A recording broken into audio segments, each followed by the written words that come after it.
فاطمة لاباس كي دايرة بخير عيدة كما صافا الحمد لله وانت في المغرب هنا تزيد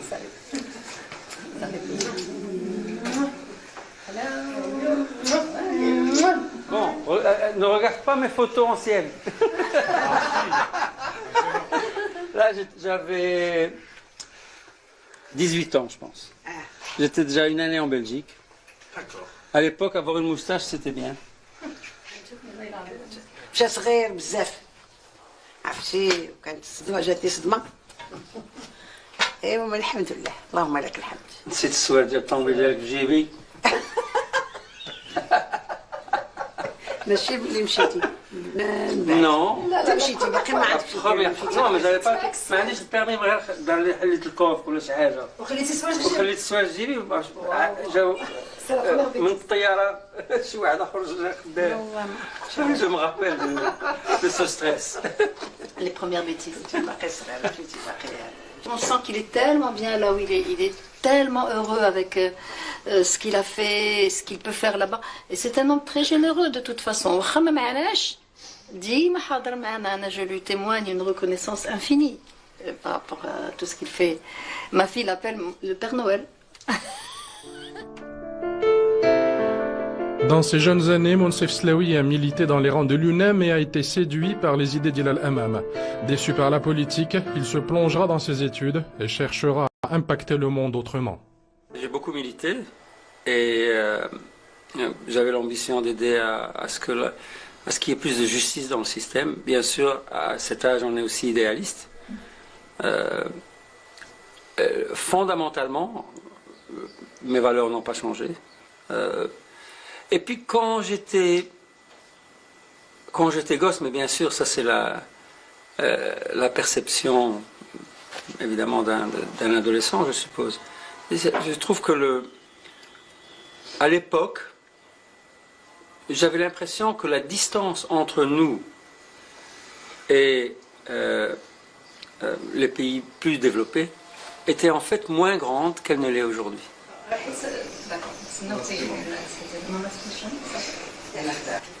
ايوا بحيث هو سعيد وفرحان بزاف صافي حنا الحمد لله شو تيبغي الواحد يشوف غير وليداتو على خير وبخير وناجحين في اعمالهم وناجحين في حياتهم هذا هو المراد My parents they bought me a motorcycle when I was 12.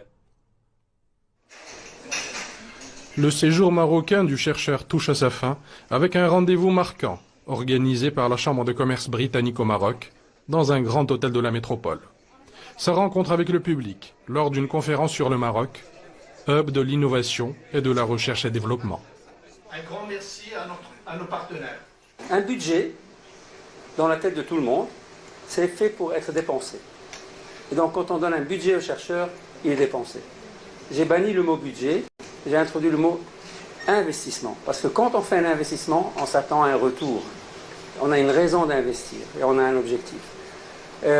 Et en deux mots, cette stratégie, introduite en 2006, s'est traduite à partir de l'année 2011 en GSK ayant chaque année depuis 2011 jusqu'en 2016 le plus grand nombre de nouveaux médicaments approuvés par la Food and Drug Administration de l'industrie chaque année. Et si on fait le total sur les 5 années, 24 nouveaux médicaments. Avec cette hypothèse qu'on a... Tout au long de son intervention, le scientifique est revenu sur les clés du succès de la structure qu'il a dirigée. Bonnes conditions de travail, culture de l'effort et créativité libérée. Ce sont les notes indispensables de la partition, avec un chef d'orchestre à l'écoute. Nous faisons des études cliniques ici. Ce que j'ai pris, c'est de l'optimisme et de l'énergie. J'ai appris vraiment qu'il y avait beaucoup d'idées, beaucoup d'énergie, beaucoup de commitment. Le momentum existe maintenant. Franchement, c'est différent d'avant. Ça, c'est ce que j'ai appris. Ce que j'ai appris avec moi, c'est la réflexion de comment puis-je réalistiquement aider. J'aime ce pays, j'ai envie de l'aider. Je dois trouver une approche qui est compatible avec toutes mes occupations et qui va permettre d'aider le pays. Donc, je suis quelqu'un qui est solution-oriented et je vais trouver. Une déclaration aux allures de promesse pour Monsef, qui, tel l'enfant prodigue, revient dans son pays après de longues années, pour essayer de partager les fruits du succès.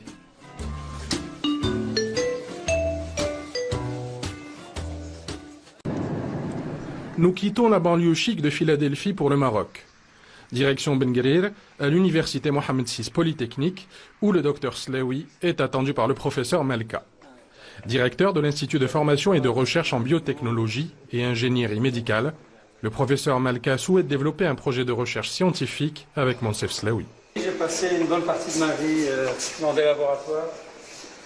Donc je suis très familier et je vois que c'est en cours d'équipement. C'est clairement pas encore en action, mais je vois système de chromatographie, les agitateurs, les hôtes. Je dois dire malheureusement que ça doit faire une bonne quinzaine d'années que je ne travaille plus personnellement les mains dans la boue dans un laboratoire, mais... Vous êtes en territoire connu, là. Totalement, totalement. Et bon, ces équipements sont absolument les mêmes que ceux qu'on trouve en Europe ou aux États-Unis. Ce qui est critique, c'est les personnes qui travailleront dans cet espace. Un doctorant, quand il doit y aller à Roqueville, s'il doit aller à Roqueville, il faut qu'il soit déjà très bien formé. Je ne veux pas l'envoyer à Roqueville alors qu'il est débutant. Et donc c'est une fois qu'on est aguerri, qu'on connaît son sujet, qu'on le maîtrise, là ça vaut le coup d'aller à l'étranger. Ah, je partage totalement ce point de vue et en plus il faut que l'interaction soit win-win. Il faut que les deux parties aient quelque chose à y gagner. Et pour que l'interaction soit réellement productive, et donc il faut que ce doctorant ou ce docteur qui vient faire un post-doctorat amène à l'entreprise une valeur ajoutée qu'elle n'a pas. Et bien sûr, l'entreprise va amener à ce doctorant une valeur ajoutée qu'il n'a pas ou qu'elle n'a pas. Tout au long de la visite guidée, les deux scientifiques sont restés sur la même longueur d'onde. Ils se comprennent à demi-mot, mais est-ce bien suffisant pour entreprendre ensemble un projet d'envergure? Les biomatériaux proviennent du phosphate. Et donc la liaison phosphate-santé, elle est évidente et elle doit être développée. Et pour moi, quand je suis arrivé dans cette université, ça a été le premier point qui m'a frappé en disant mais qu'est-ce qu'on attend pour nous développer dans ce domaine-là? Étant donné les réserves de phosphate que nous possédons dans notre pays, il était logique de commencer par ça. Tous les implants dentaires qui sont mis en place dans le monde, 20 millions d'implants par jour, qui sont mis dans le monde, sont enrobés d'hydroxyapatite. L'hydroxyapatite provient du phosphate. Alors voilà l'utilité. La journée n'est pas finie. Après Ben Guerir, le chercheur enchaîne une seconde réunion du même ordre et tout aussi importante, à l'université Mohamed VI des sciences de la santé de Casablanca, où il est reçu par le président de l'institution. Bonjour, bienvenue. Bonjour. Bonjour, bienvenue. Merci de nous recevoir. Avec plaisir. C'est un plaisir de découvrir votre université. Dans notre université. C'est impressionnant de voir les bâtiments et l'hôpital. Et je me réjouis de trouver des conditions et des sujets de travail qui pourraient permettre une collaboration entre GSK et votre université, ou bien des situations où je pourrais personnellement vous aider. Soi-disant, l'idée, c'est proposer à Monsef Slaoui de développer avec nous, avec nos équipes, avec nos jeunes chercheurs, avec les universités marocaines, développer une unité de recherche-développement. C'est-à-dire une recherche orientée vers le développement de nouvelles technologies, de nouveaux kits diagnostiques, de nouveaux outils qui répondent aux problématiques de la santé de notre pays. C'est ça l'idée générale qu'on peut faire. Une des choses qu'on aimerait avoir ici, c'est une plateforme de vaccinologie. Je dirais une vaccine qui est bien spéciale pour le Maroc, en utilisant des adjuvants naturels, va directement aux problématiques, par exemple, de la tuberculose, qui est un fléau ici au Maroc. Vous voyez, donc il y a, comme ça a été dit par M. le Président, besoin de développer la recherche utile, pertinente, appliquée pour répondre à des questions vraiment fondamentales au niveau du Maroc, telles que les directives en matière d'antibiothérapie de l'infection de l'enfant, par exemple.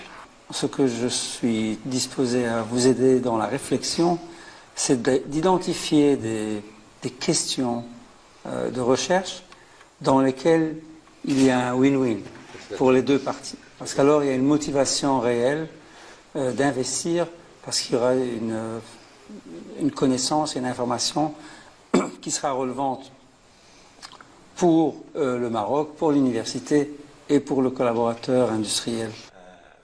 Le discours n'a pas changé. L'ancien président de GSK Vaccins Monde et membre du comité exécutif de l'entreprise reste prudent et ne promet rien qui pourra lui être reproché plus tard. Il a besoin d'en savoir plus et parle toujours d'investissement gagnant-gagnant. Just you and I